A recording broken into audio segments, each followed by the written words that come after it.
Mama, bakit dati po pinapayagan niyo naman ako sumama sa field trip?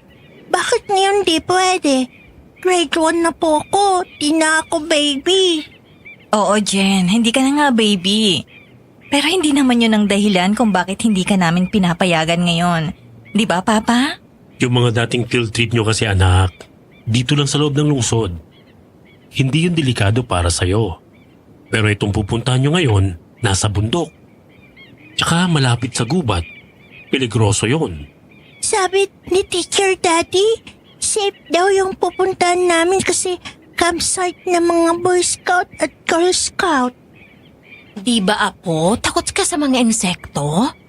Yung mga gumagapang at lumilipad? Gusto mo bang pumunta sa lugar na maraming insekto? Maraming ganun pag malapit sa gubat. Ay, ganun po ba, Lola? Ayoko na lang pala sumama. Dear Miss Anne, tawagin mo na lang akong Jen. Lumaki ako dito sa Metro Manila at ngayon ay 53 years old na. Mula nang magkamalay ako ay hindi pa ako nakakalabas ng lungsod. Mahigpit na ipinagbawal yon ng aking mama na si Diana at ng aking si Papa na si Juancho, maging ng aking si Lola Miling. Noong maliit pa ako, nagawa pa nilang magbigay ng iba't ibang rason kung bakit hindi nila ako pinapayagang pumunta sa malalayong lugar na nasa kabundukan o malapit sa kagubatan. Pero noong teenager na ako, nagsimula akong magrebelde sa ganong paghigpit. Kapag bata pa kasi tayo, kadalasan ay nakikita lang natin yung sarili nating perspektiba. Kapag hindi natin nakuha ang ating gusto, parang napakalaking inhustisya.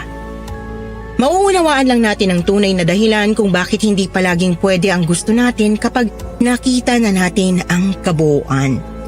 Ganoon ang nangyari sa akin noon. Akala ko masyado akong pinagkakaitan ng aking mga magulang at lola na makapag-enjoy na tulad ng ibang bata. Yun pala, napakabigat ng kanilang dahilan at mismong buhay ko ang nakataya. Napilitan silang ipagtapat sa akin ang tunay na dahilan. Nagsimula pala ang lahat noong 20 anyos pa lang si Mama Diana at nakatira pa sila ni Lola Miling sa malayong baryo sa isang probinsya sa Mindanao.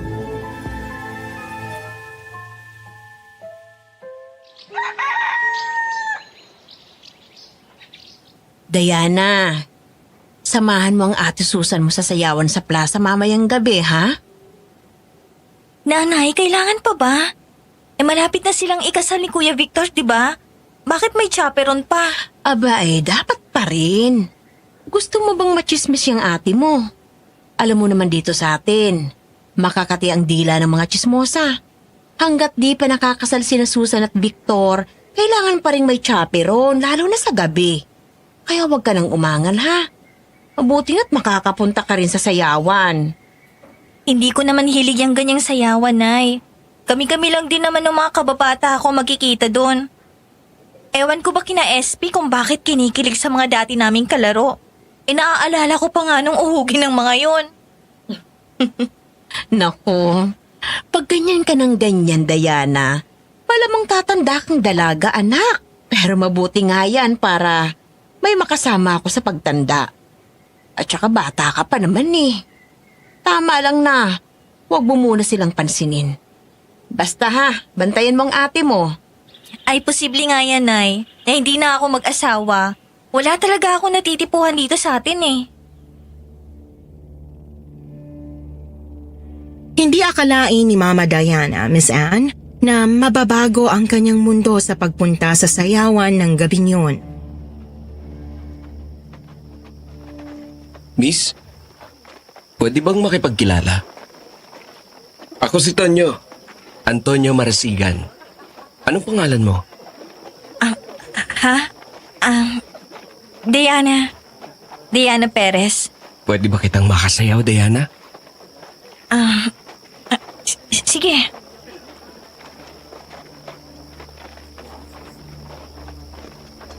Kauna-unahang pagkakataon daw yun na nakita ni Mama Diana si Tonyo, Miss Anne. Isa itong estranghero, hindi nila kababaryo. Ayon sa pagkakalarawan ni Mama, gwapo si Tonyo at matikas ang katawan. Walang binatbat ang mga binatang kababaryo ni Mama. At hindi mahiyain si Tonyo na tulad nila.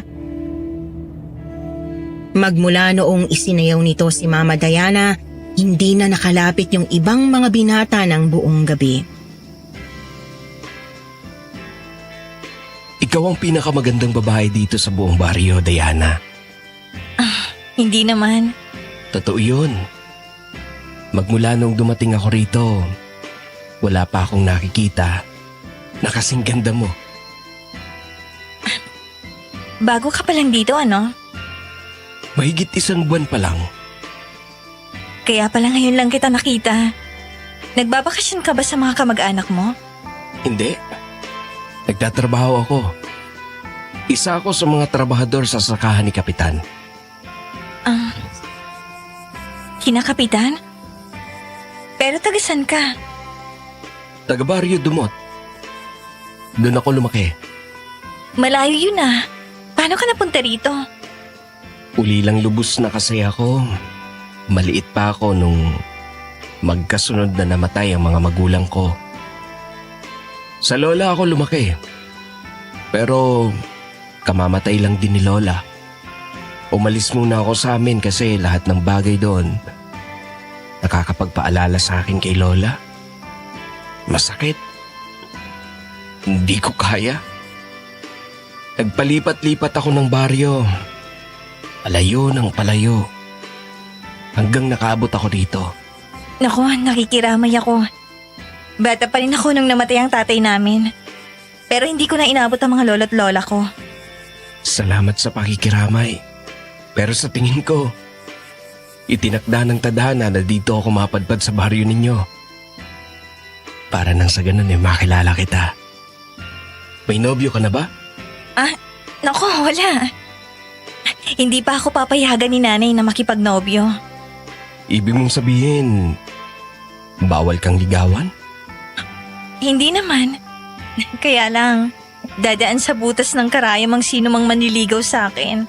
Strict at maselan si nanay. Ganun ba? Paghahandaan ko yan. Palabiro ka pala. Hindi ako nagbibiro. Pagkatapos ng sayawan, inihatid ni Tio Victor sina Mama Diana at siya Susan pauwi sakay ng kalesa. Habang nasa daan sila, nasulyapan ni Mama na umasabay sa kanila sa may kalayuan si Tonyo. Sakay ng isang malaking itim na kabayo. Lihim siyang natuwa na parang inihatid na rin siya nito. Hanggang sa paghiga ni Mama Diana, dinig pa rin niya ang halinghing ng kabayo ni Tonyo na parang umaaligid sa kanilang bahay. Pakiramdam niya, binabantayan siya nito. Kinakabahan siya na kinikilig na hindi niya mawari.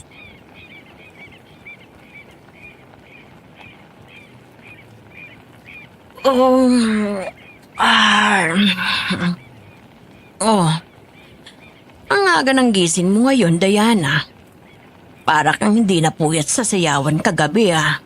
Inagahan ko na po ang pagsalang nitong mga kakanin para mas maaga kong madala sa palengke.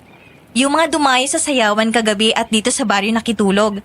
Malamang nadadaan muna sa palengke bago umuwi ngayon para maghanap ng pasalubong. Oy, may ikinuwento sa akin ng ate Susan mo. May kasayaw ka raw na estranghero buong gabi. Si ate talaga. Oy, wag mo sisihin ang ate mo. Dapat lang na ipinapaalam sa akin ang mga bagay na yan. May balak bang manligaw yun sa'yo? Nanay naman, isinayaw lang naman ako, manliligaw na agad. Aba, wala raw ibang isinayaw, tsaka wala nang ibang nakalapit sa'yo. Hoy, Diana ha, hindi natin alam kung anong klaseng tao yan. Hindi natin kilala. Mabait naman po si Tonyo, Nay. Oh, kita mo na. Yan ang nga bang sinasabi ko Hindi mo pa nga nakikilala ng lubusan. Mabait na kagad. Estranghero siya dito sa baryo natin. Basta na lang sumulpot dito. Nakilala mo lang sa sayawan, magpapauto ka na kagad. Hindi naman po ganun yun, Nay. Nagpakilala naman siya ng maayos. Taga-baryo Dumot daw siya. Nako, pagkalayo-layo nun dito sa atin. Bakit siya nandito? Nagpapalipas daw po ng pagdadalamhati sa pagkamatay ng lolang nagpalaki sa kanya. Tumutulong siya ngayon sa sakahan ni na kapitan. Hindi naman po siguro siya kukuning katulong ng Kapitan Del Barrio kung masamang tao siya, di ba po? Abat, naikwento niya na ang lahat ng yan sa'yo doon sa sayawan? Gusto raw po kasi niyang makilala namin ng lubos ang isa't isa. Ay di balak kang ang ligawan. Basta alam mo naman ang patakaran ko, anak. Kilalanin muna natin ng mabuti ang bawat manliligaw mo, ha? Huwag ka munang makikipagnobyo. Bata ka pa. 20 anyos ka lang. Kasi sibol mo pa lang sa pagdadalaga. Namnamin mo muna ang iyong kabataan. Mabilis lang ang mga taon, Diana. Kaya wag mong lalong madaliin. Wag mong sayangin, anak. Opo, Nay. Pero mabilis ding kumilos si Tonyo, Miss Anne. Pinuntahan ito si Mama Diana sa palengke. Mag-isa siyang nagtitinda doon ng kakanin habang si Lola Miling naman ay abala sa pagiging kumadrona. Si Tia Susan ang kasama ni Lola sa kanyang trabaho. Kumusta, Diana? Uy, Tonyo, ikaw pala. Maaga kayo natapos sa trabaho? 3:00 pa lang ah. Maaga kong natapos yung inutos sa akin. Ganado ako magtrabaho kasi pupunta talaga ako dito.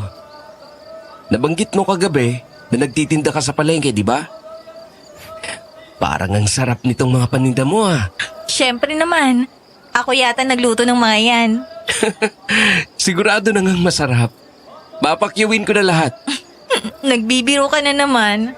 Hindi ah. Ibalot mo ng lahat ng yan. Magkano ba? Para makapamasyal na tayo. Para makapag-usap tayo nang hindi ako nakaka-istorbo sa iyong pagtitinda. Baunin na lang natin ito. Seryoso ka? Ang dami pa nito. Yung di natin makakain, ipapasalubong ko sa mga kasamahan ko sa trabaho pagbalik ko sa tinitira namin. Sige, bahala ka. Pero, saan naman tayo mamamasyal? Nakasakay ka na ba sa kabayo? Kalesa lang. Pwes, isasakay kita ng kabayo. Ipapasyal kita sa may talampas. Magandang tanawin doon. Ha? Sasakay ng kabayo? Nakakatakot yata, baka mahulog ako. Hindi ko syempre papayagang mahulog ka. Umasakta ng kahit konti. Huwag kang mag-alala. Nadala ng kapusukan si Mama Diana, Miss Anne. Kahit daw kasi maraming may gusto sa kanya at nagpaparinig sa kanilang baryo, ay walang naglakas loob na manligaw. Natakot siguro sa kanyang nanay. Pero baliwala yon kay Mama Diana kasi wala rin naman siyang natipuhan sa mga binata doon. Pagkatapos, hetong isang gwapo at makisig na estranghero na malakas ang loob at walang pag-aatubili. Para sa isang 20 anyos na dalaga, nakakabuhay yon ng pulso. Ngayon lang ako nakakita ng ganito kalaking kabayo. Ito ba yung sinakyan mo kagabi? Nakita kita na sumasabay sa kalesang naghatid sa amin. Siya nga yung nakita mo. Siya si Diablo. Ang ganda ng kulay niya. Itim na itim. Tsaka ang kintab ng buhok niya. Gwapo talaga si Diablo. Alagang-alaga ako to. Halika na. Ha? Paano ako makakasakay dyan? Ang taas. Ganito lang oh.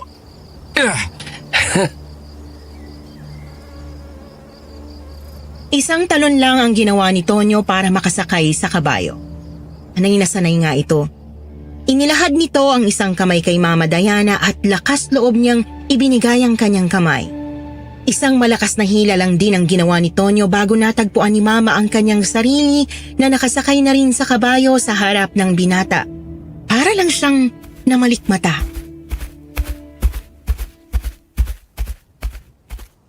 Dito muna tayo magpahinga. Sandali. Aalalayan kita sa pagbaba. Oops! Ayan na. Okay na. Kinabahan ako. Di ko akalain na kaya kong sumakay sa kabayo. Ang laki pa naman itong kabayo mo at ang tulin tumakbo. Sabi ko naman, di ba? Kami ni Diablo ang bahala sa'yo. Tsaka tama ka. Ang ganda nga ng tanawin dito. Kitang-kitang buong baryo sa ibaba, hanggang dun sa ilog. Ngayon lang ako nakarating dito. Mabuti ka pa nalaman mong lugar na to. Mahilig talaga kaming mag-ikot ni Diablo. Dala ko pa siya mula sa amin. Bata pa ako, magkasama na kami. Ang galing naman. Halika, maupo muna tayo dito sa lilim. Ang presko ng hangin dito. Parang ganito rin dun sa amin. May kataasan din kasi yung lugar namin, kaya malamig. Mabuti hindi ka nanibago sa init dito sa baryo namin. Nung simula, oo. Pero ngayong nakilala na kita, sulit na. Bolero. Seryoso ang layunin ko sa'yo, Diana. Handa kitang pakasalan. Kahit ngayon din. Naku, Tonyo. Ayaw ni nanay ng ganyan. Gusto niyang makilala muna ng mabuting bawat manliligaw ko. At ayaw niya akong mag-asawa ng maaga. Napakabata ko pa raw. Wala sa edad ang pagtibok ng puso, Diana. Sa unang pagkakita ko pa lang sa'yo, nabighani na ako. At noong nakausap kita, lalong nahulog ang damdamin ko sa'yo. Naramdaman ko agad na ikaw ang gusto kong makasama habang buhay at maging ina ng aking mga anak. Ganun agad? Kung seryoso ka, kailangan makilala ka muna ni nanay. Oo, nakahanda akong gawin yun. Pero pag umakyat ako ng ligaw sa bahay ninyo, magiging dinumero ang kilos ko at pananalita. Hindi ba mas mabuting makilala mo muna ako ng lubusan sa ganitong natural na pag-uusap? Pag pumasa ako sa'yo, saka ako haharap sa nanay mo. Nakumbinsi ni Tonyo si Mama Diana, Miss Anne. Magmula noon, araw-araw na silang nagkita.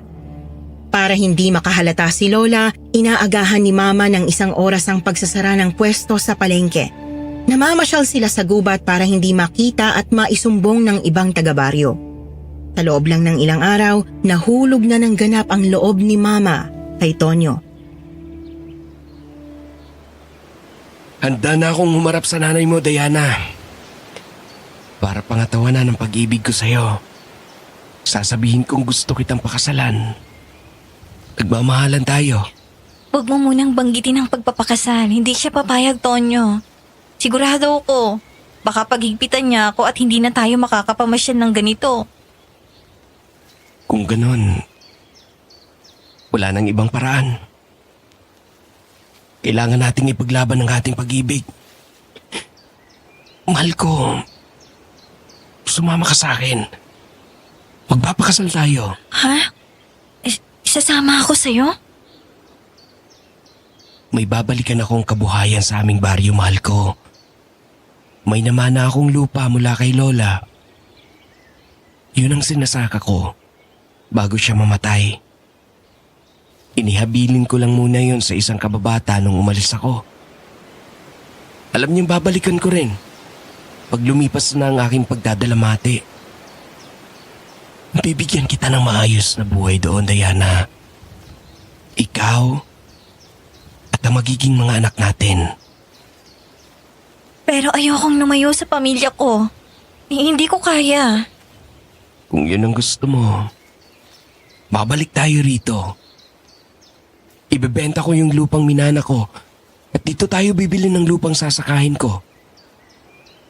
Kapag kasal na tayo, sa ating pagbabalik, wala na silang magagawa pa. Hindi na nila tayo pwedeng paghiwalayin. Kung ibenta mo muna yung lupa mo tsaka ka bumalik dito. Hindi ko na kayang maghintay pa, mahal ko. Hindi ko kayang mawalay sa'yo. Natatakot ako na mawala ka sa akin. Mahal na mahal kita. Nararamdaman kong mahal mo rin ako. Tama ako, hindi ba? Hindi ko na maitatago. Oo. Pareho tayo ng nararamdaman. Kung ganun, magkasal na tayo. Para hindi ka na nila mabawi sa akin. Paano natin gagawin? Bukas, magdala ka ng ilang pirasong damit pagpunta mo sa palengke. Konti lang. Yung hindi nila mahahalata. Tapos ipagbilin mo sa katabi mong tindera yung paninda mo bago tayo umalis. Huwag ka mag-alala. Hindi masasayang yung paninda. May pagbibilinan ako ng pera para pakyawin yung kakanin. Para maibigay yung pinagbentahan sa nanay mo. Naging parang sunod-sunuran si Mama Diana sa plano ni Tonyo, Miss Anne. Umaga pa lang noong umalis sila. Ang sabi ni Mama, normal lang ang kanilang paglalakbay sa araw na yon. Ilang baryo at kabahayan ang kanilang tinawid. Dahil hindi pa naman nakapagbiyahe si Mama Diana sa labas ng baryo nila, hindi niya kabisado ang kanilang tinahak na daan. Pagdating ng tanghali, pumasok ulit ang kabayo sa isang kagubatan at tumigil sila sa gilid ng isang sapa. Andito na tayo sa baryo nyo? Hindi. Titigil lang tayo dito para kumain. Kailangan ding uminom at magpahinga ni Diablo. Tirik na kasi ang araw, oh. E tanghaling tapat na. May baon akong pagkain at tinumin. Etong nilagang itlog at tubig. Eto na lang muna ang pananghalian natin. Pasensya ka na, ha? Walang problema. Tama na sa'yo yung 2 itlog. Ang hina mo palang kumain. Ganito lang talaga ako. Kailangan mong magpalakas. Lalo na pag nagbuntis ka. Ano ba yan? Hindi pa nga tayo kasal eh. Kaya nga tayo nagtatanan para makapagpakasal na agad, di ba? Ayaw mo na talaga nitong natitirang itlog? May 10 pa rito. Busog na ako. Panghapunan na lang natin yan. Sa dami ng baon mo, abot pa hanggang almusal. Ay, hindi. Ako gutom pa eh. Akin na to. Sarap. Ang lakas mo palang kumain. Kaya palang malakas ka. Pero dahan-dahan lang. Parang hindi mo nang inunguyayan ah. Baka mabilaukan ka. Masanay ka na sa akin. Wala pa to. Hindi pa to yung totoo kong kain. Panawid gutom ko lang ito habang nasa biyahe tayo. Walang kaalam-alam si Mama Diana sa mga oras na yon, Miss Anne, na may pahiwatig na pala yung sinabi ni Tonyo. Muli silang nagbiyahe sakay ng dambuhalang kabayong itim. Kahit napakatuli ng takbo ng kabayo, ginabi pa rin sila sa daan at nung lumatag ang dilim, may napansin si Mama Diana. Bakit ganyan ang mga mata ng kabayo mo, Tonyo? Parang nag-aapoy. Pagod ka lang. Kaya kung ano-anong nakikita mo. Baka refleksyon lang yun ng nadaan ng mga gasera ng mga kubo. Sobra na rin kasi ang bilis ng pagpapatakbo mo. Halos hindi ko na makita ang mga dinadaanan nating mga baryo. Bagalan mo naman, natatakot na ako. Mas mabilis talaga ang takbo ni Diablo sa gabi. Presko na kasi. Tsaka kailangan nating makarating agad sa amin. Sa lakas ng hampas ng hangin sa kanyang mukha, napapikit na lang si Mama Diana. Mahigpit ang kapit ng kamay niya sa braso ni Tonyo, kay higpit din ng pagkabig nito sa kanyang bewang. Parang bakal yung bisig ni Tonyo, napakalakas. Samantala, pagkagat din ng dilim, bandang 6:30 ng hapon, kumakatok naman si Lola Miling sa bahay ni Lolo Berto. Berto! Berto! Oh, Miling, bakit? Sino may sakit sa inyo? Wala akong ipapagamot sa'yo, Berto. Ibang tulong ang kailangan ko. Yung inaanak mo, si Diana.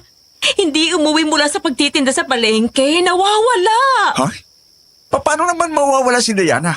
Ang liit-liit ng baryo natin. Ang hinala ko, Berto. Tinangay ng estranghero si Diana ko. Sino estanghero? Paano nangyari yun? May estranghero siyang nakilala nung nakaraang sayawan dito sa baryo. Nagtatrabaho raw sa bukid ni Kapitan at Tonyo raw ang pangalan. Kanina, nung hindi umuwi si Diana, pinuntahan ko sa palengke. Sabi ng mga katabing tindera, nakita raw nilang kausap ni Diana yung estrangherong yun dun sa palengke kinabukasan ng sayawan. Pinuntahan ko kagad si Kapitan.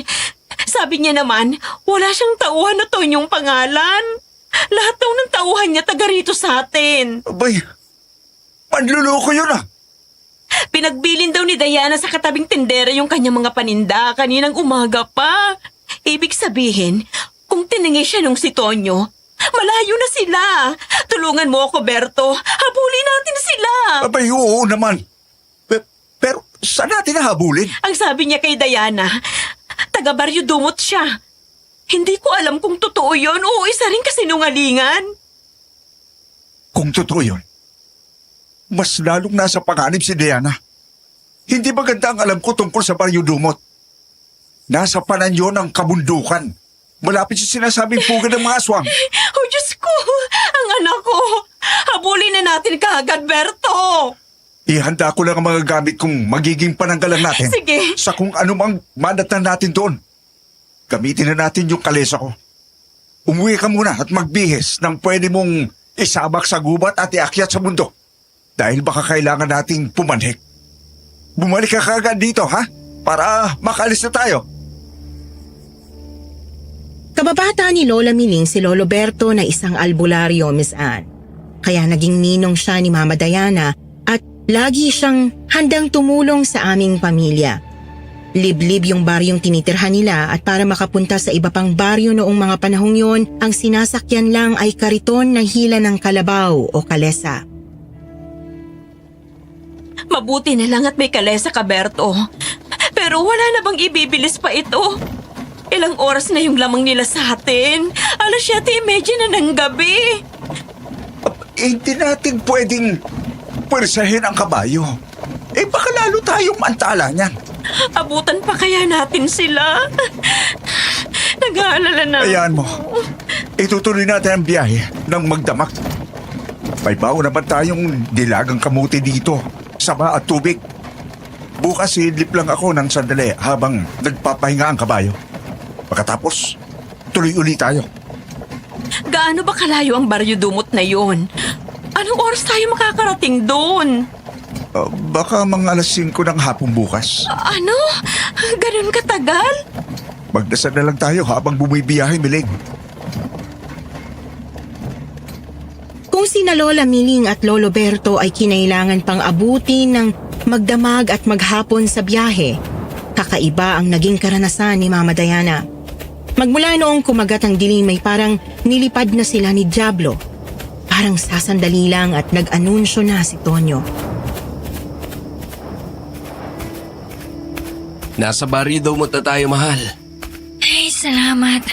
Pero naku, tulog na yata ang lahat ng tao. Sarado ng mga bintana ng mga bahay at walang kailaw-ilaw. Ganyan talaga dito sa gabi. Maaga silang nagsasara. Teka, bakit tayo lumalabas uli sa baryo? Di ba taga rito ka? Bakit natin lalampasan? Paakyat na tayo ng bundok Papasok na ng gubat. Baryo Dumot pa rin naman ito. Doon pa sa itaas ang bahay namin. May komunidad din doon, sa kabila pa ng gubat. Doon kami nakatira. Nakakatakot naman dito sa gubat. Ang dilim-dilim. Baka maligaw tayo.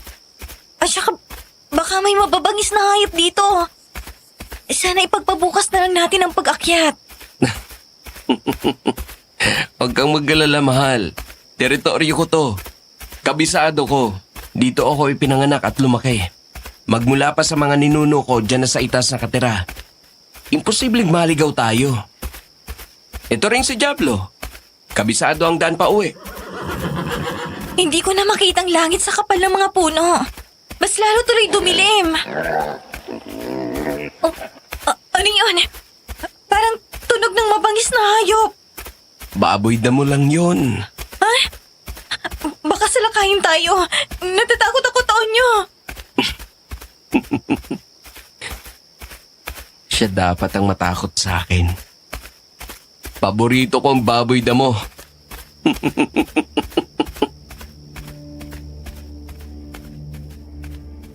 Matagal din silang naglakbay sa gubat, paakyat ng paakyat, bago muling dumalang ang mga puno.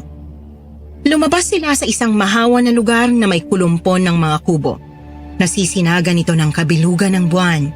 Wala raw makitang mga tao si Mama Diana liban sa isang matandang babae na nakatingin sa kanila. Ito ang komunidad namin, mahal. Napakalayo pala talaga. Tonyo, bakit ngayon ka lang? Masyado na kayong ginagabi. Mag-aalas 10 na. Kabilugan pa naman ang buwan. Nana Isay, pasensya na po. Kinailangan ko lang talagang iuwi na rito si Diana. Siya nga po pala mapapangasawa ko. Diana, si Nana Isay. Tiyahin ko. Umibis na tayo para makapagmano ka. Halika, Diana. Sasaluhin kita.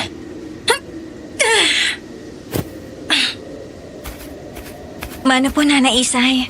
Aba, kagandang dalaga. At maganda ang pagkakatawa. Malapad ang balakang. Magaling ka talagang pumili, Tonyo. Siyempre naman po. Hala, panik na kayo. Dadalang ko kayo ng pagkain. Tonyo, bilisan mo at alam mo namang may ronda mamaya. Opo. Tara na, Diana. Sa itaas ng bahay. Ipasok muna natin sa kwarto ang mga dala mo. Tonyo, ano yung ronda? Oh, What? heto ang hapunan. Tonyo, bilisan mo ha.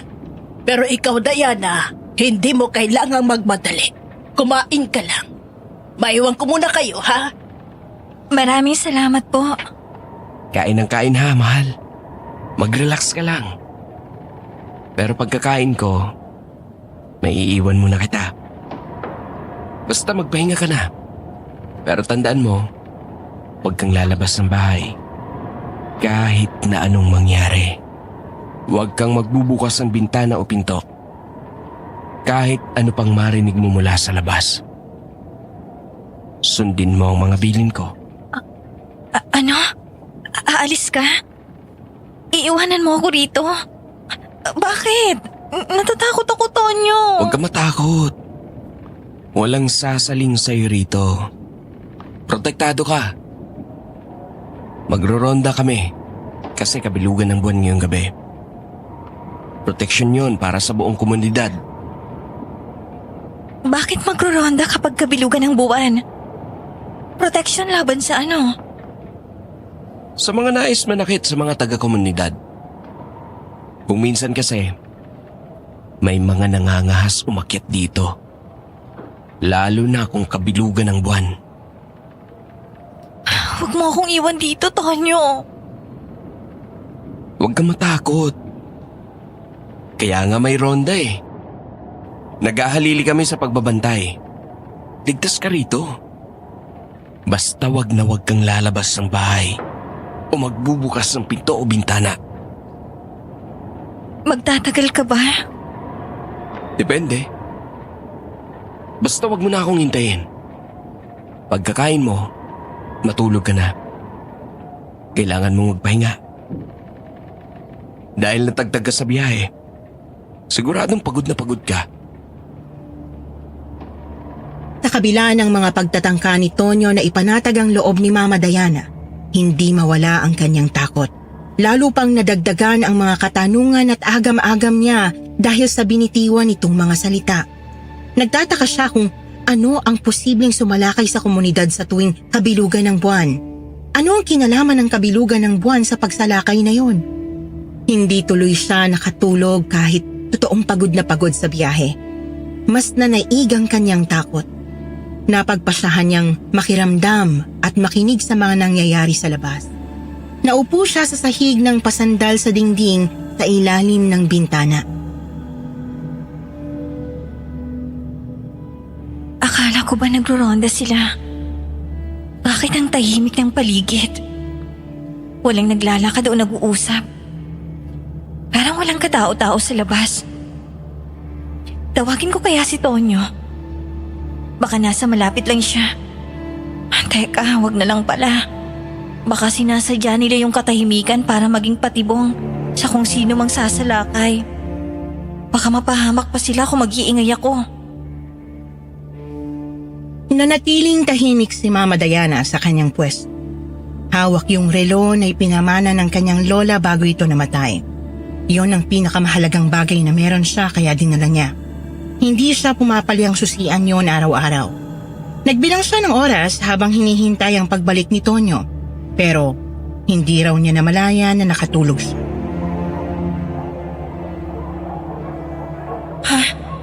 Ano yun?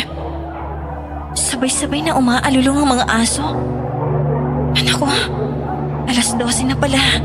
Hating gabi na. Nakakakilabot naman. Bakit kung kailan pa hating gabi, saka sila umaalulong ng ganyan? Sa kabila ng bili ni Tonyo, nakaramdam si Mama Diana ng pangangailangang sumilip sa labas. Pinatay niya muna ang lahat ng gasera sa loob ng bahay para hindi siya makita sa labas. At kaunting-kaunti lang ang ginawa niyang pag-angat sa bintana para lang makasilip siya. Maliwanag ang sinag ng buwan kaya sigurado daw siya sa kanyang nakita.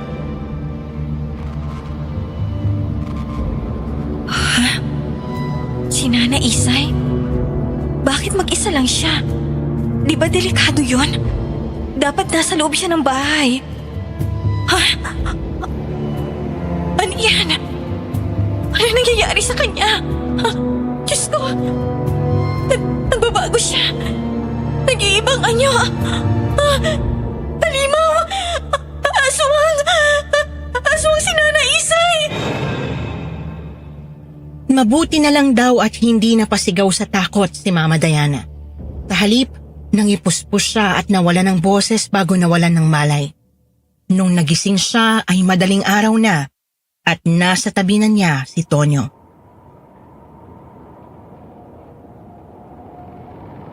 Diana?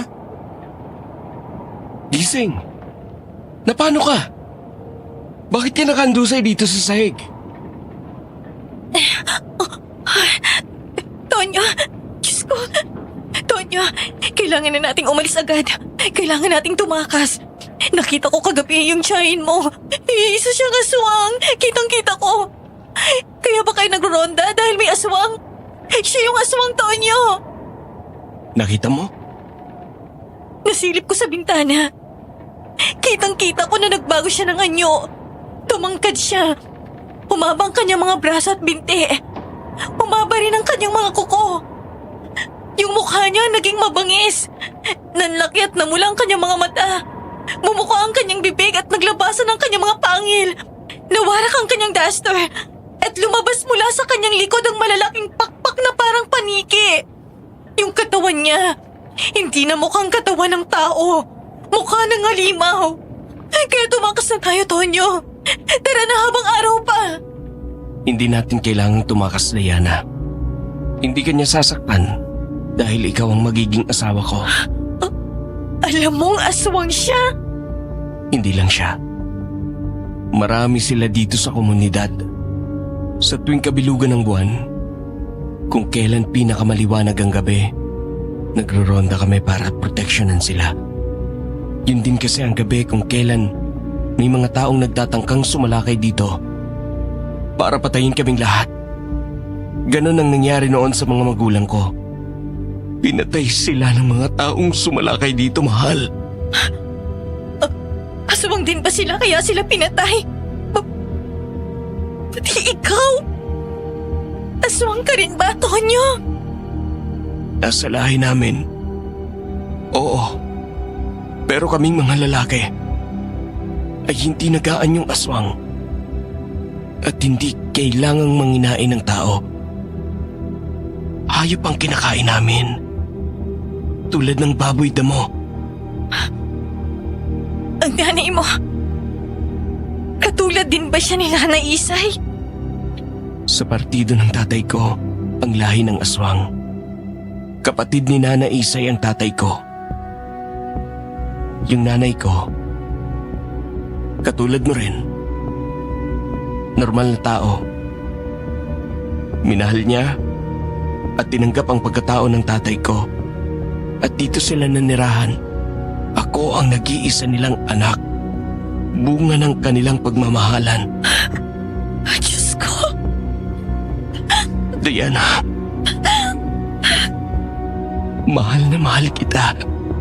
Kung mahal mo rin ako, tanggapin mo ang buo kong pagkatao.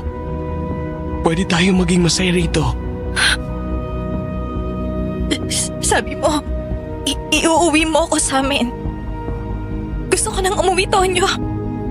Iuwi mo na ako ngayon din. Parang awa mo na. Sinabi ko lang yun. Dahil ayoko mawala ka sa akin. Hindi ko kayang mawala ka sa akin.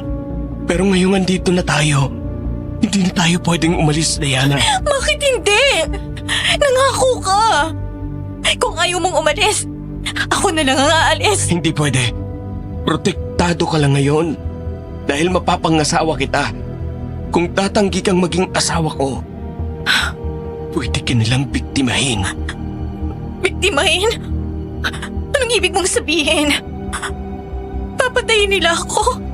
Kakainin? Mapoproteksyonan lang kita bilang asawa ko. Kaya pakiusap.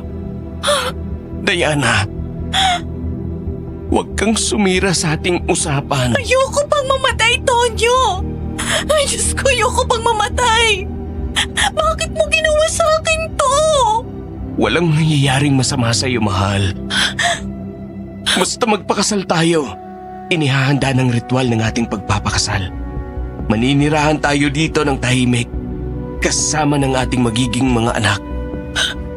Anak?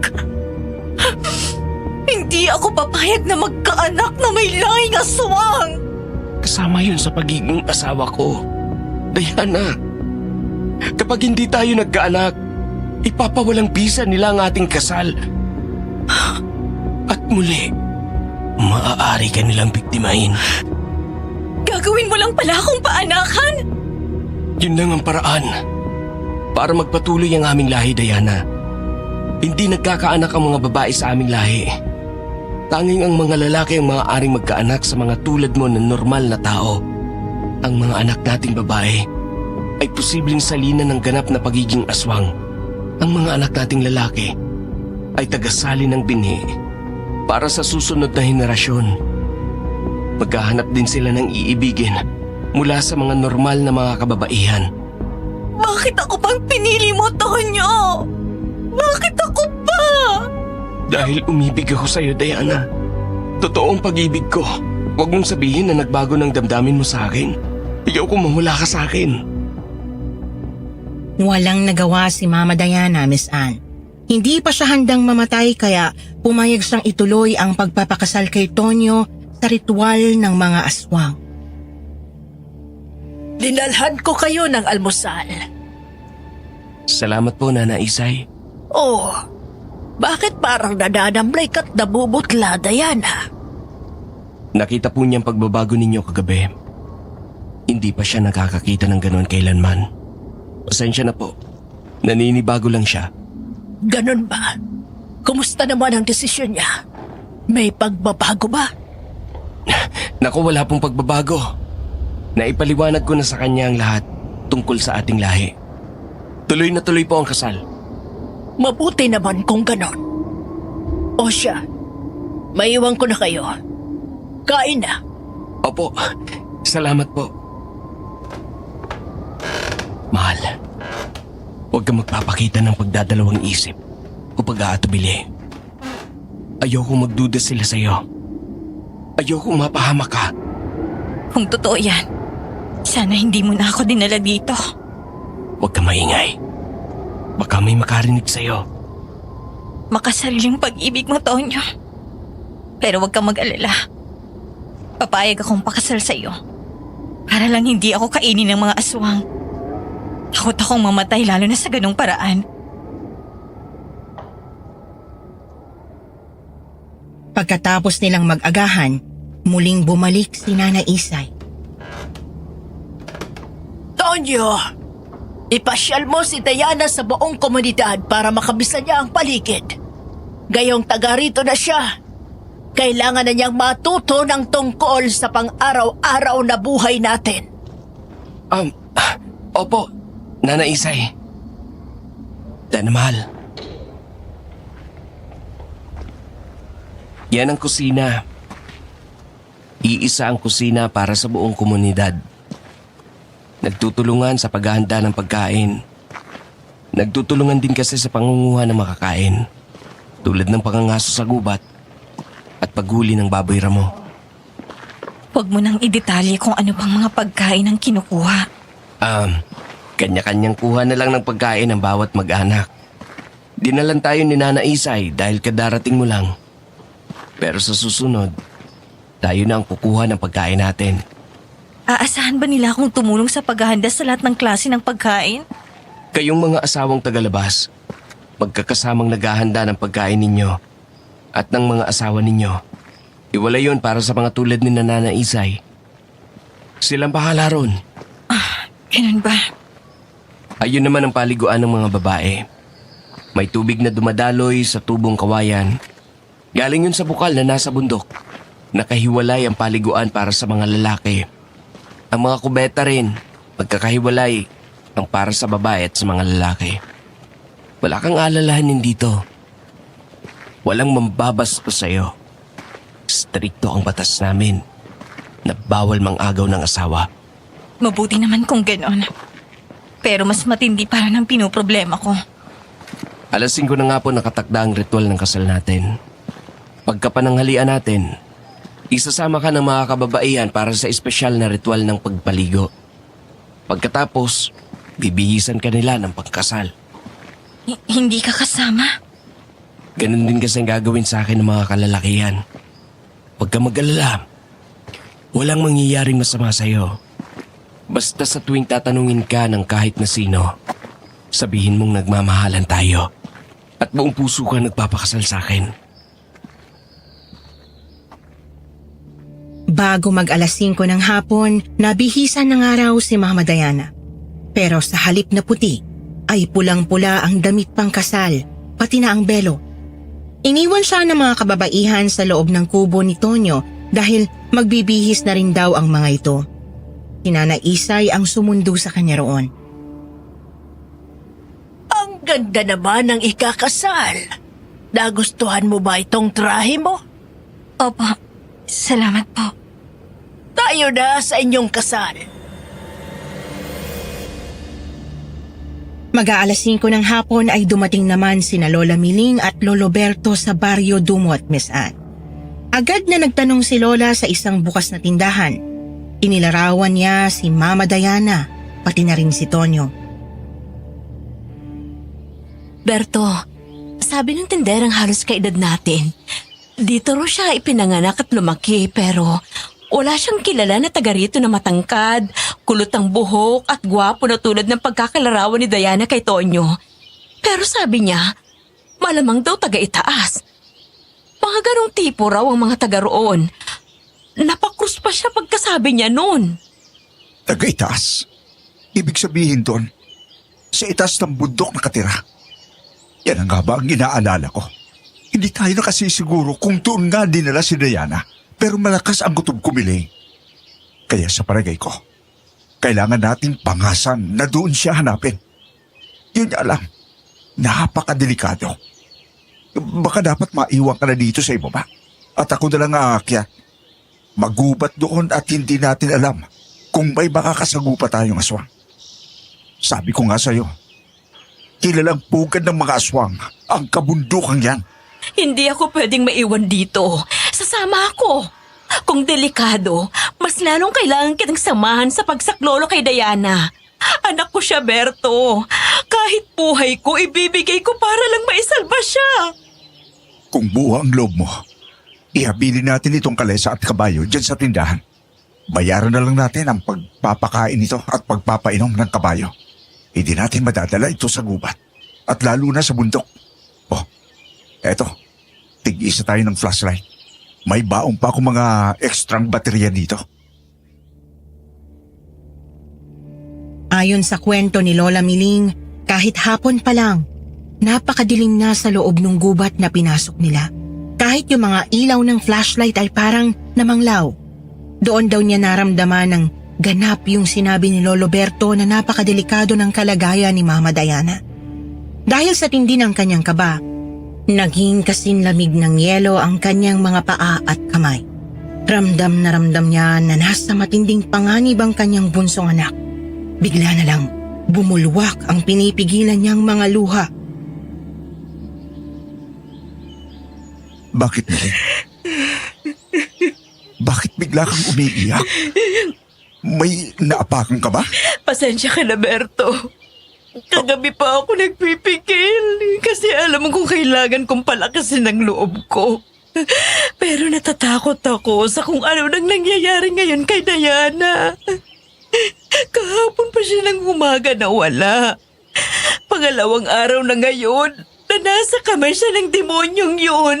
Pagka kung ano nang nangyayari sa kanya. Maging handa tayo sa anumang darat na natin, Miling. Pero huwag tayong mawawala ng pag-asa. Mahal na mahal ko rin si Diana. Kasama mo ako sa anumang kailangan ating gawin para lang mabawi siya. At samahan natin ang taimtim na pagdarasal. Panginoon ko, nagmamakaawa ko. Bilang isang ina, tulungan niyo po ang anak ko at bigyan niyo po kami ng lakas para maisalba siya. Padalhan niyo po kami ng tulong.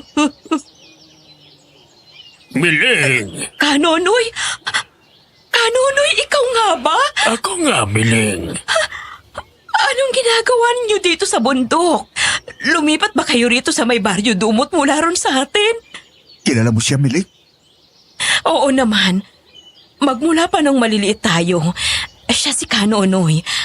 Naikukwento ko nga siya sa iyo nun eh. Kanonoy, si Berto po.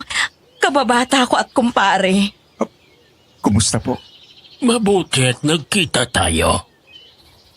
Berto, si Kanonoy yung lolo na laging dumadaan at bumabati sa akin pag nauutusan ako ng inang na magdilig sa bakuran. Lagi niya akong pinupuri na magaling akong mag-alaga ng mga halaman.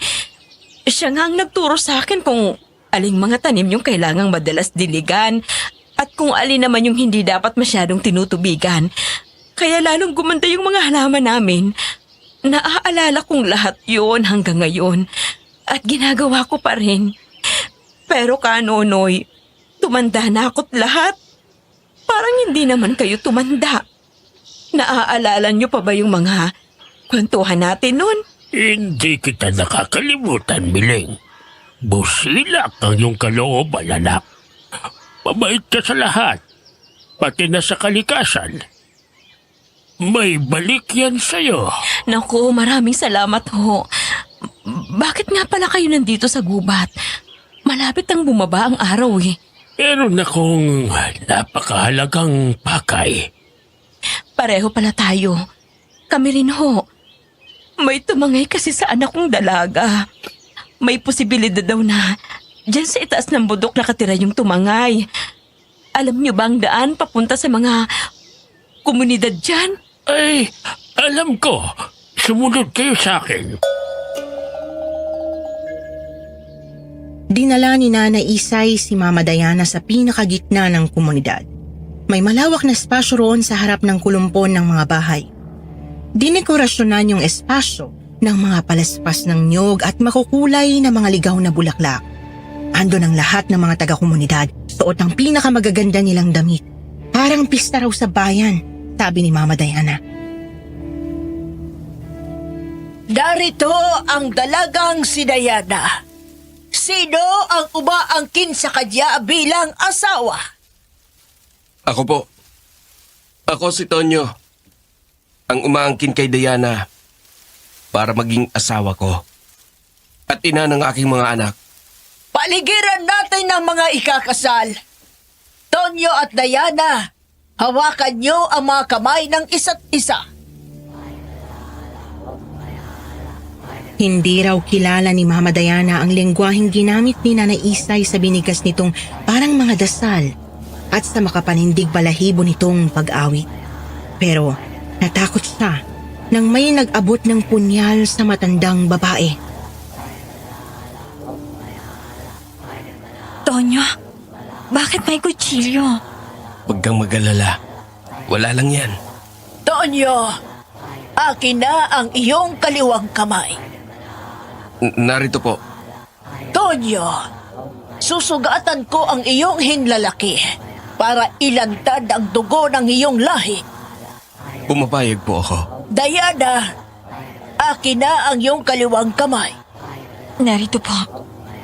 Diana, susugatan ko ang iyong hinlalaki para ilantad ang dugo ng iyong lahi. Pumapayag po ako. Pinagdidikit ko ang inyong mga hinlalaki. Tanda ng pagsasanib ng inyong dugo at lahi.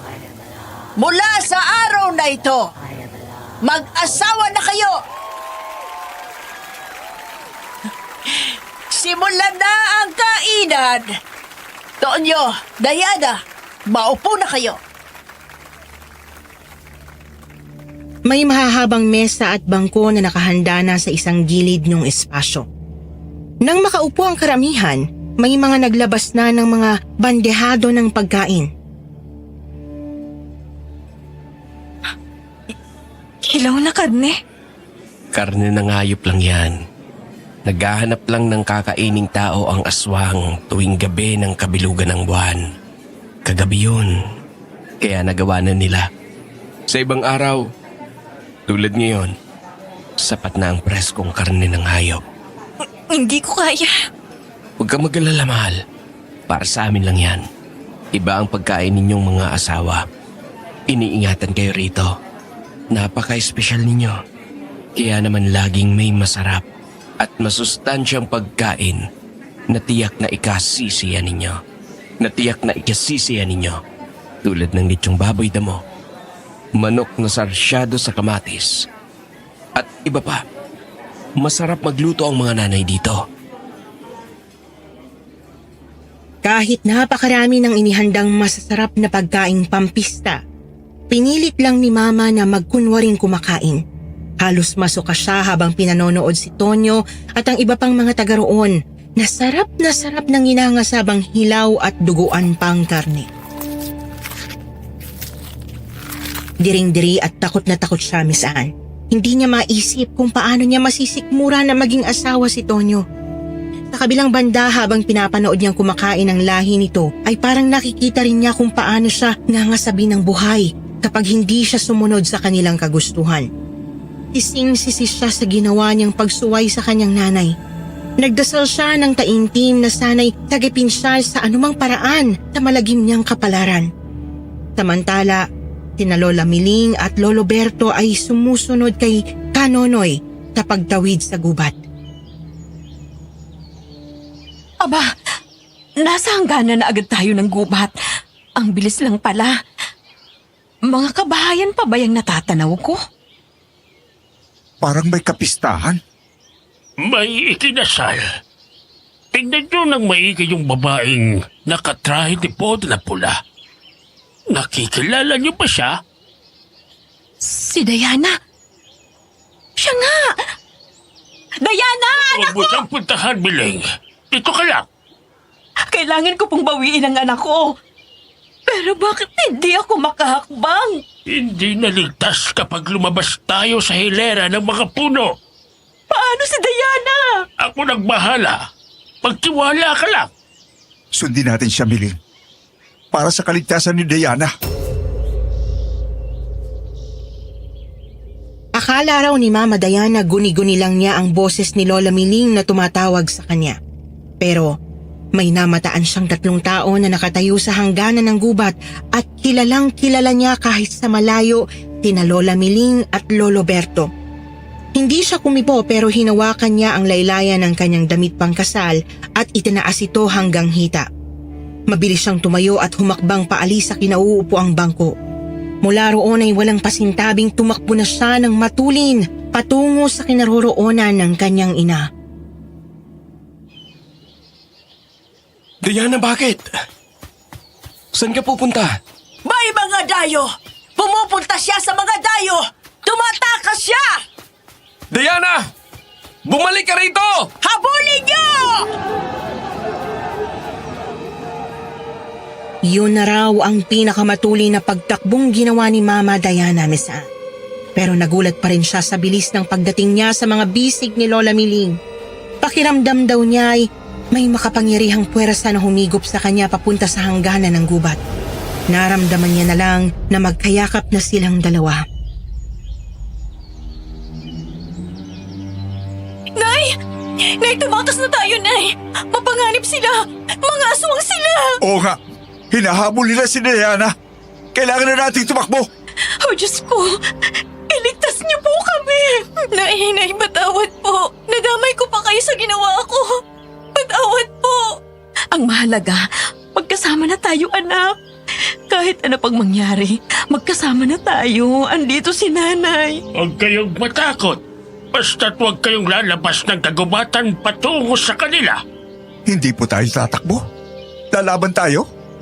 May dala akong panlabang kung iisang aswang lang, pero napakarami nila. Magtiwala ka lang. Mula sa kanilang mga anyong tao ay isa-isang nagbago ng anyo ang mga aswang at pumailan lang sa ere pasugod sa hangganan ng gubat. Nakakapanghilakbot daw ang kanilang mga itsura. Yun namang mga tulad ni Tonyo na hindi nagaanyong aswang ay sumugod din, papalapit na may dalang mga itak. Magsisisi ka sa ginawa mo, Diana! Mamamatay kayong lahat! Magsitigil kayo! Nasa poder na namin ang mga taong ito. Hindi nyo sila pwedeng kantihin! Teritoryo namin ito! Papatayin namin kayo, mga hongham! Alam nyo, wala kayong pag-aaring teritoryo kahit saan! Mga salot kayo! Marami na kayong utang na dugo! At sino ka para magsabi niyan? Wala kang pakialam! Pare-pareho lang tayo! Hindi tayo magkatulad! Nungka! Hindi kami katulad nyo na pumapatay para mabuhay! Dapat sa inyo, malipol lang lahat! Hindi ka binigyan ng karapatang gawin yon! Huwag kang maghari-harian dito! Binigyan kami ng kapangyarihan na proteksyonan ang mga tao. Kaya kung nilalagay nyo sa panganib ang kanilang buhay, may otoridad kaming labanan kayo. Kaya kung hindi kayo titigil, magkakasubukan tayo!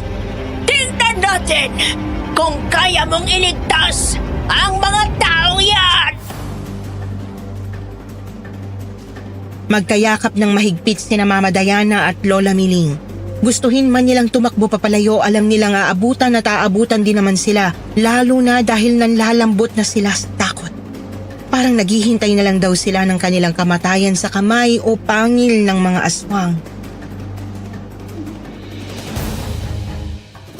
Mili, Diana, dito kayo sa likod namin. Kanonoy, may suntag akong panlaban sa aswang. Hindi ko sila atrasan. Andito lang ako sa tabi mo. Sagot! Ayan na sila! Pumikit ka na lang, anak. Yakap ka ni nanay. Hanggang dyan na lang kayo! Diana, dumilat ka. Tingnan mo. May biglang lumiyab-labakod ng apoy. Hinaharangan ng mga aswang. Apoy nga! Saan galing yan? Naku, baka kumalat! Baka masunog ang buong gubat! Pati mga hayop at pati tayo! Hindi, anak. Tingnan mo. Hindi nasusunog yung damo sa ibaba ng apoy. Hindi yan ordinaryong apoy. May kakaibang kapangyarihan. Diana! Diana! Hindi mo ako pwedeng iwan! Susungin ko ang lahat! Babawiin kita! Diyos ko! Sumusugod pa rin siya! Tumugod nga si Tonyo, Miss Anne, at nilamon siya ng apoy. Ganoon din ang kanyang mga kasama. Kahit yung mga nagtangkang umatras ay hinabol ng apoy at hindi nakaligtas.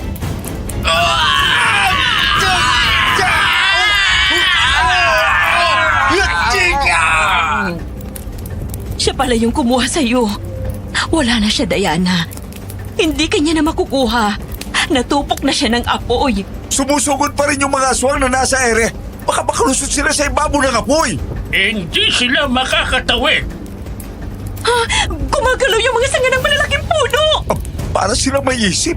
Sinasadya nilang hampasin yung mga aswang pabagsak sa apoy. Nakaiwas yung isa.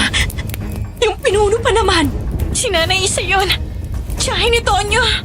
May utang ka sa aming lahi, Diana! Sisingiling ka namin! Tandaan mo yan! Babalikan ka namin! Ay, natatakot ako. Umalis na siya. Wala na siya. At hindi ka namin pababayaan, anak, kahit kailan.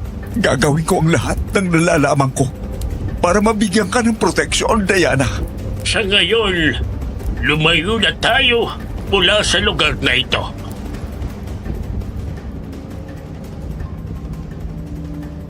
Nagsimula silang maglakad sa gubat pababa ng bundok. Pero sandali lang at parang hindi na raw nila alam ang sunod na nangyari. Basta pare-pareho silang inantok. Hindi nila alam kung huminto sila at natulog muna o bumaba muna saka nakatulog. Basta sabay-sabay na lang din silang nagising na nasa gilid na uli sila ng gubat pero doon sa may bahaging nakabungad sa Baryo Dumot. Umaga na at hindi na nila kasama si Kanonoy. Sinubukan nilang pagtagni-tagniin ang lahat habang nasa daan pa uwi. Sakay uli sila ng kalesa ni Lolo Berto. Parang ang hirap tanggapin ng lahat na nangyari sa atin. Pati na rin kung paano tayo nakababa ng bundok. Sa unang pagkakita ko pa lang kay Kanonoy, alam ko na agad na hindi siya tao. Isa siyang misteryosong nilalang. Pero mabuting enerhiya ang nararamdaman ko mula sa kanya. Kaya nagtiwala ako. At hindi naman niya tayo binigo. Napakalakas ng kanyang kapangyarihan para matalo niya yung sanlaksang aswang. At nasa panig niya ang kalikasan. Mula nung maliit pa ako, akala ko talaga kung sino lang siyang kapitbahay namin na matanda. Ang lakas ng pakiramdam mo, Berto. Sa tagal ko ba namang nakakaengkwentro ng kung ano-anong mga nilalang? Nasanay na akong makakilatis kung tao nga ba o hindi ang kaharap ko. Para siyang Anghel de la Guardia mo, Nay. Nasundan ka niya hanggang dun sa gubat.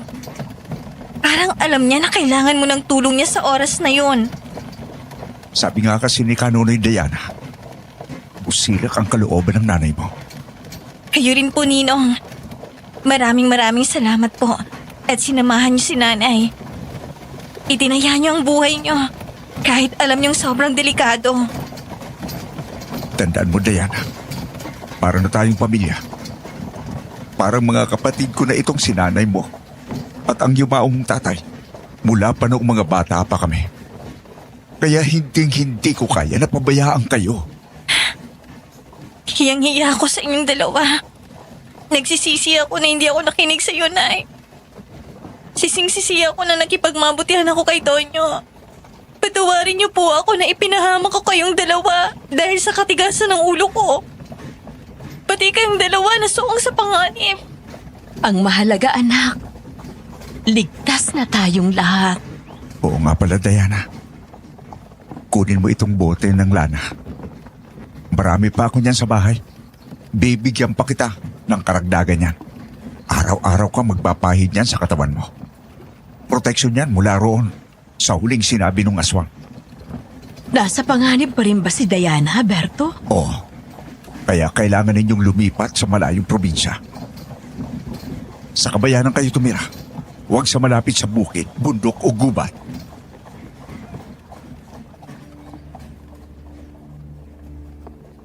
Binenta ni na Lola Miling ang kanilang konting ari-arian at mula sa Mindanao ay lumipat sila sa Visayas.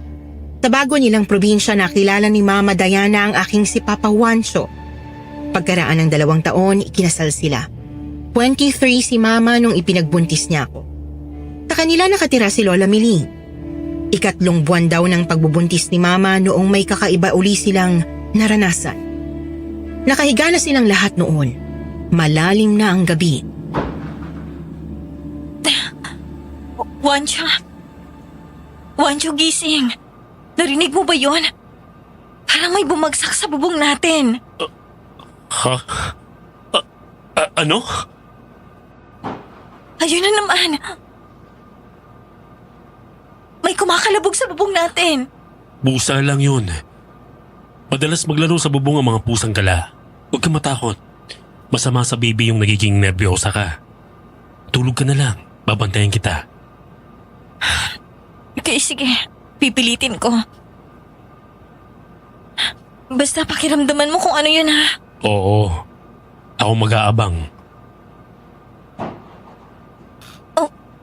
Juancho, may nag-iingay talaga sa bubong. Naku, nakatulog pala ulit tong katabi ko. Teka, kung tulog si Juancho, ano tong gumagalaw sa ibabaw ng tiyan ko? Ano to? Lubid?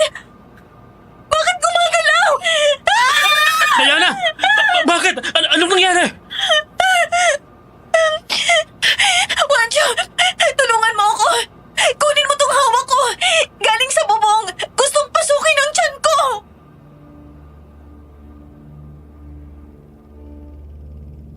Tinag lang ng buwan mula sa bintana ang nagbigay liwanag sa kwarto dahil nakapatay ang ilaw. Pero kitang-kita ni Mama Diana at Papa Juancho yung parang napakahabang bituka ng manok na nakalambitin mula sa kanilang bubong at lumalaban mula sa pagkakahawak ni Mama. Aswang to, Juancho. Dila ng aswang. Gustong kunin ang baby natin sa tiyan ko. Aswang? Akin na yan. Hayop ka. Halimaw! Tigilan mo ang asawa at anak ko! Akong kalabanin mo! Kinuha ni Papa Juancho yung dila ng aswang at pinulupot sa kanyang kamao hanggang braso. Hinila niya yon ng hinila ng buong lakas. Lumalaban yung aswang at lumakas ang mga kalabog sa bubong.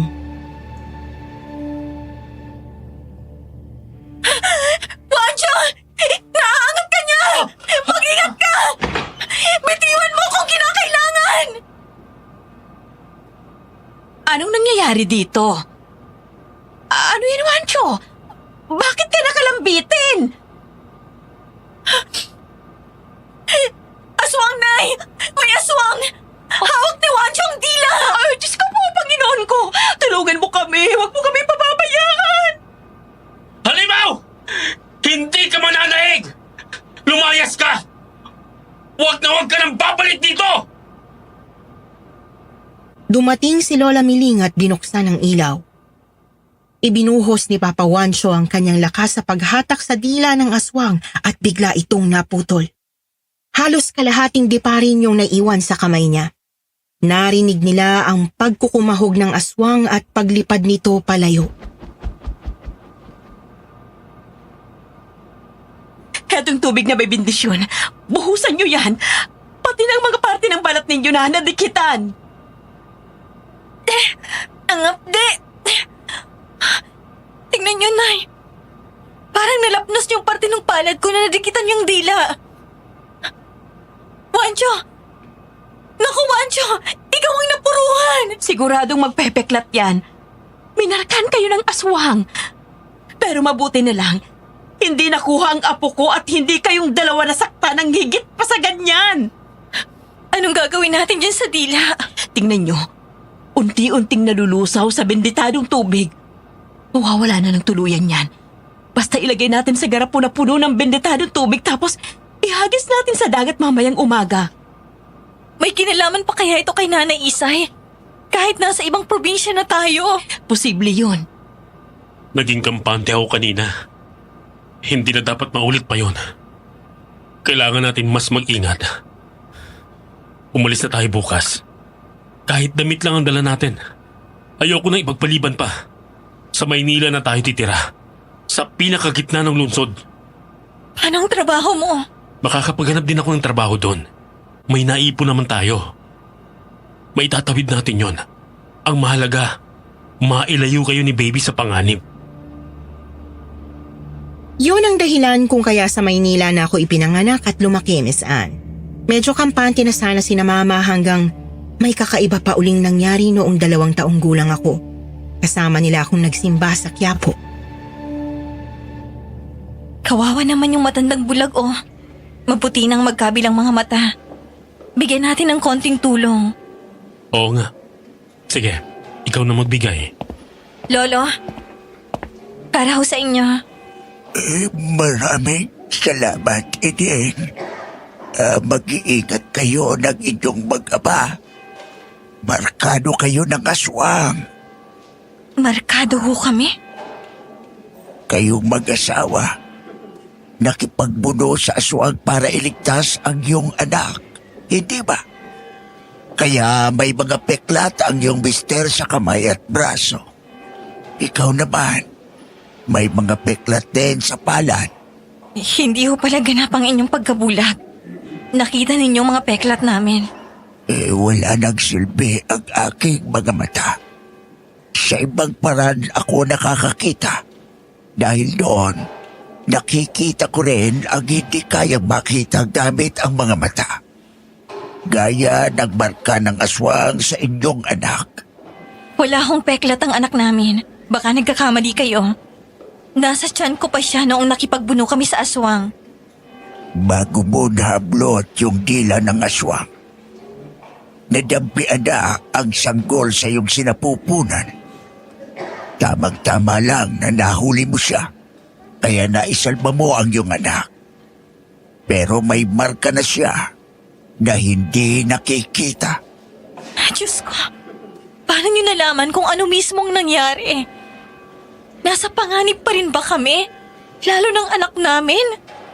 Sa kasamaang palad, makikita at maaamoy ng mga aswang ang iyong mga marka. Kaya kailangan ninyo ng lubos ng pag-iingat. Magsuot kayo lagi ng binditadong medalyong pang-proteksyon at magdala ng binditadong tubig.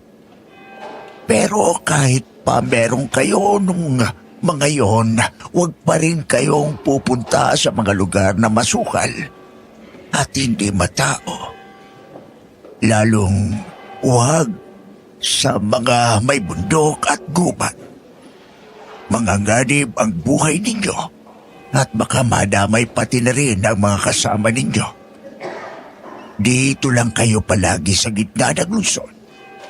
Piliin ninyong tumira sa lugar na matao.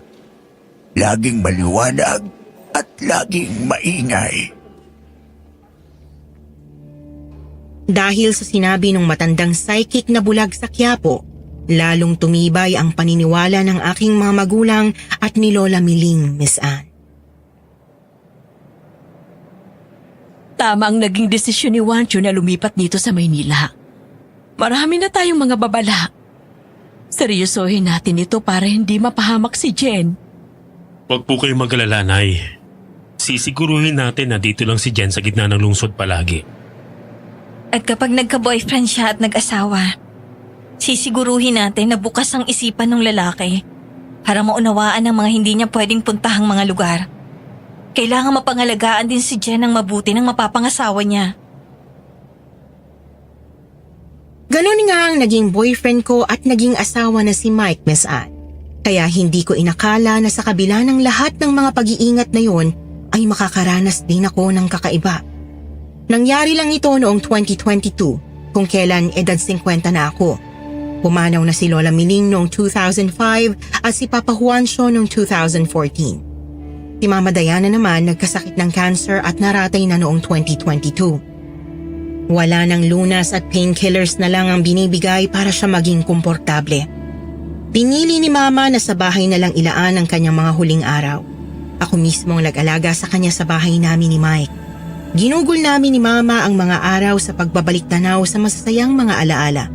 Hindi namin pinag-usapan yung mga malagim na pangyayari. Pero bago dumating ang katapusan, nagparamdam pa rin ang lagim. Jen, anak. Papalapit sila. Sino pong papalapit, Ma?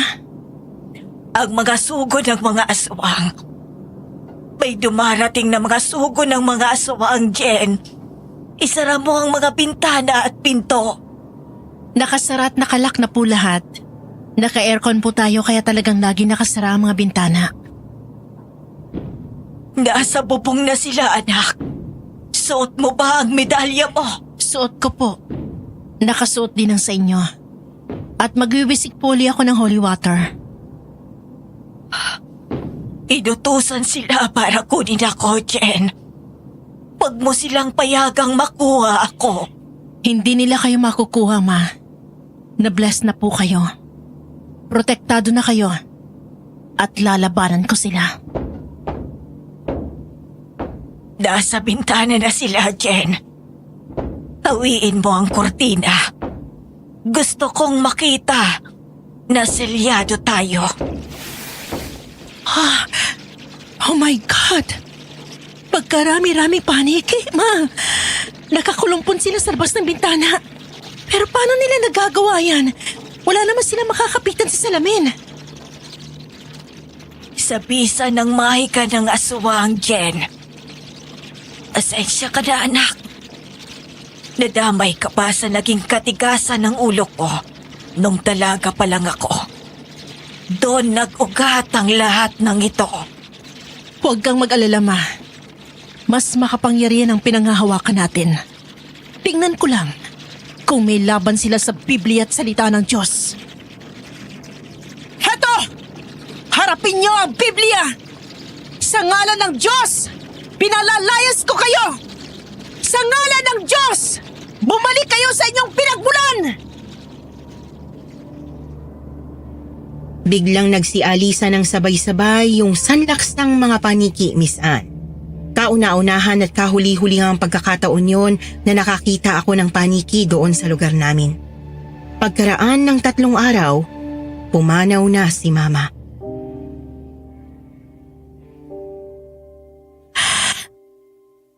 Sigurado ako hindi ka na nila makukuha, Ma. At peace ka na. Blessed ka na. Huwag mo rin akong aalalahanin.